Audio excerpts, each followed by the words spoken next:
Namaskar, welcome to my new video. This numbers 126 बल र चालपाटको गणितीय समस्या।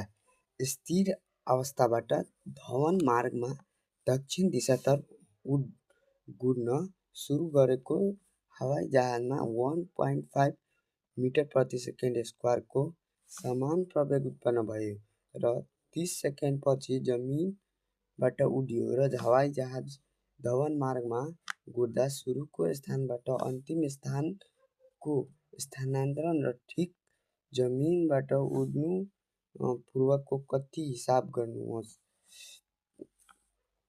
स्थिर अवस्थाबाट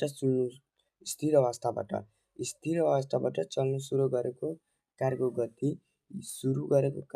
u मिटर प्रति सेकेन्ड हुन्छ। यो नियम हो। स्थिर अवस्थाबाट सुरु गरे भने सुरुको गति 0 मिटर प्रति सेकेन्ड, अन्तिम गति पनि 0 मिटर प्रति सेकेन्ड हुन्छ। सुरुको गति 0 मिटर प्रति सेकेन्ड अनि प्रवेग 1.5 मिटर प्रति सेकेन्ड स्क्वायर र समय 30 सेकेन्ड, दूरी s, अन्तिम गति वाट। यु नो द्याट हामीलाई थाहा छ s equal to u2 plus 1/2 at square. 30 0 u को मान 0 अनि 30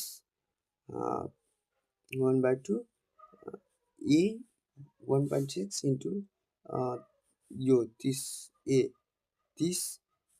इक्वल टु 30 को स्क्वायर 900 1.6 ले गुणा गर्यो 1351/2 यति मिटर। s इक्वल टु यति मिटर। अब फेरि अन्तिम गति u plus at u 0 metre